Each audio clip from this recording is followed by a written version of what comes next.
Chainlink daily update video. Today in this video, we're going to look at the Gaussian channel. We're going to look at Fibonacci retracement tools. We're going to look at the big picture on monthly moving averages, all that and a little bit more. So if you like the video today, give us a thumbs up. Follow us on Telegram if you want more than what you see here on YouTube. So let's get right to it. The 5-day. What do we got here? Warning sign. Red Gaussian channel. What does that mean? Well, it's simply, to turn red, it simply has to go down just ever so slightly. Could this turn back green relatively soon? Well, yeah. How soon?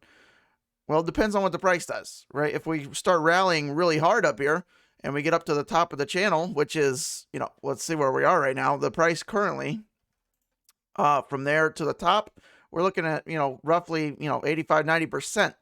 And that would take us back to our kind of elusive, $35 level that we have been unable to break, the two times that we've tested it before, the top of that Gaussian channel. So if we rally up hard, then yeah, this will, because it's not turning down really, really hard, for lack of a better word, technically really hard, because it's not going down so viciously. There you go. It could come right back out of it in the next 30 days or so if we get that rally. So looking back, the last time we turned red, August 2018, right, our prices were near the bottom of the Gaussian channel on the 5-day, right, and that was relatively close to the bottom. Even though we came back down, that was still roughly the bottom. So even if we do come back down, if we repeat something similar, well, let's see how long this one lasted. So roughly, from, we went up to the top of the channel and back down 130 days, right, before making our actual big rally up. So if we did that again, say, roughly where we are here, to another 120, 130 days, there's 120, to put you in June, 135, right? That doesn't mean we have to stay down here. Unlikely, right? If we have a rally up, right, that would take us back up, almost 100% back to that $35 level, and then we come back down. But we don't have to do that, obviously, right? We could just come back up and, get back above the channel. That would be ideal, over the next maybe month or so. If depends on what Chainlink does, right? If Bitcoin's done going down and we start going back up in a very bullish way, I would expect Link to follow and do something similar. See these rallies, ups and downs, but pretty much from August, September, October, rally just pretty much up to the upside. So we'll see what we do. Now also note that this came off of a massive downfall. So going all the way back to 2018 bear market start, to the bottom, I mean, we were looking at almost 90% drop, right, in 160 days. Fortunately, we only dropped a paltry 70% or so, 75% or so out of Link on this time. So a little bit less severe. And you can see, plain and simple, on the Gaussian channel, look at the downhill slope here on the red. Once we hit red, it started going down hard. And it will do that again if we, stay down here, right? This will start averaging down. But if we continue to rally up, we could kind of just come right back out of it, because all you have to do is just go level or slightly on an incline on that Gaussian channel, and you can come right out of it. So fingers crossed. We'll keep you updated on this. Just, a week ago or so, we've turned red, but not a big deal. Usually, still, the bottom of a 5-day Gaussian channel is kind of where your sweet spot is for buying.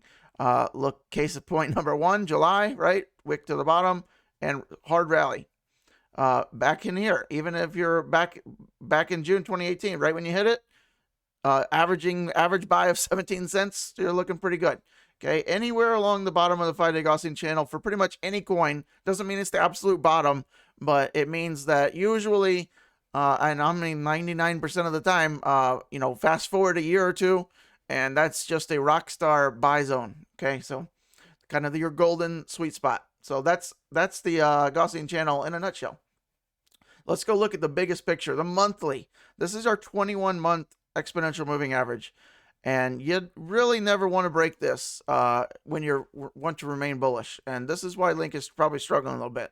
This is massive. You can go look at a lot of coins, and they're not breaking their 21-month. Link broke it last month. Okay, it is. Let's listen here.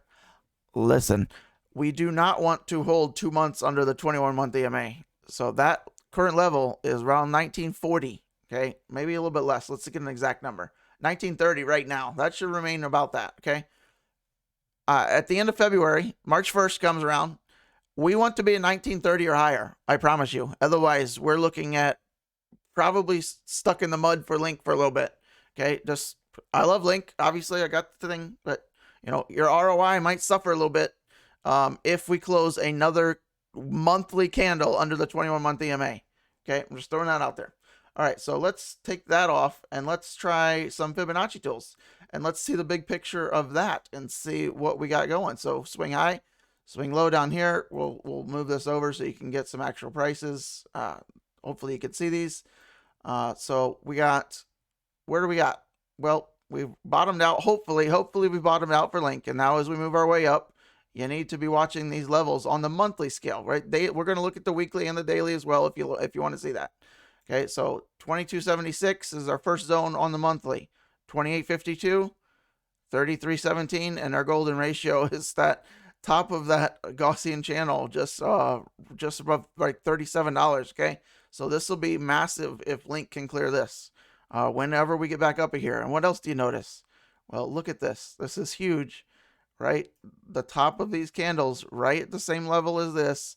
The top of this wick right at the same level as this. This will be the biggest stepping stone for Link. Plain and simple right there.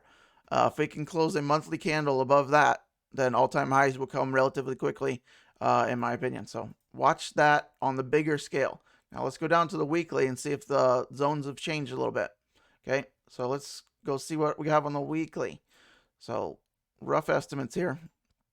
I'll get the prices over, and there we go. So looking on the weekly scale, right, you can see they start to become a little bit more important. You got a lot of day traders, swing traders will use the weekly chart to try to take some profits. You can see that right there. Look at the top of that wick right at the golden ratio, 618, $38 taking profits, right? So these will be important levels as we go back up.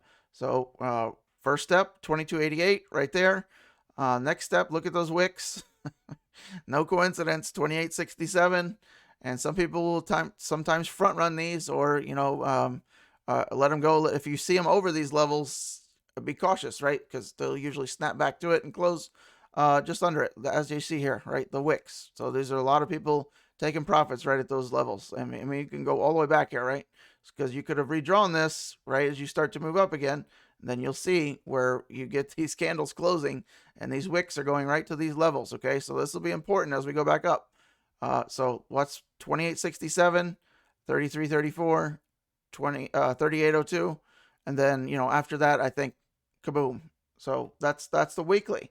How about the daily? I'm glad you asked. All right, let's redraw this a little bit on the daily. Should be about the same, right? So there you go. 28, yep, same levels. Yeah, daily and weekly are usually about the same. Your monthlies can switch a little bit. So there you are. Hopefully that helped you somehow. We don't talk about this a lot, but there's a lot of people that are better at charting, that technical. I would recommend CoinsKid if you don't follow him already. I would bet the majority of you do. If you don't, that guy's a rock star. Go follow him. I'll link that below this video. What else do we got besides hesitations? The fear and greed index, we've hit 54 now. So welcome sight. We haven't been in anything but fear or extreme fear in quite some time. So we're on a little bit of a uproar here. So good things possibly to come and a continuation back to the upside. We haven't done this since our fall of back in November, right? And before that, right, you have massive upsides, and this is a good sign for a reversal, right? This is a sign that also, like, maybe the bottom will start to be in here. When you start putting in higher highs in a big way, good stuff is to likely follow. Quote of the day: everything that irritates us about others can lead us to an understanding of ourselves. It's been said a couple different times by a couple different people, but if you think about it hard enough, things that you don't like about others, usually you can find something with yourself that's very similar to that if you think hard enough. Car of the day: Maserati MC20. Maybe you didn't even know Maserati had this. This is a new one. New car. What do you think about it? I'm still undecided. I like the rear a lot. Great rear end. The front looks a little Ford GT to me. if you can, it might be blasphemous, but the feel like something about the headlights doesn't jive with me. It looks kind of cool, but I don't know. For the money, I'd rather have a couple of cars. What do you think?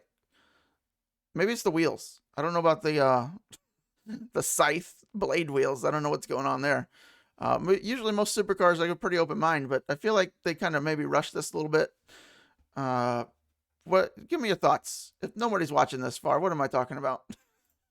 All right, I'll see you on the next video. What's your meme of the day? It says impossible down here. Couldn't fit it in. Whatever. I'll see you on the next one. Happy Link Day.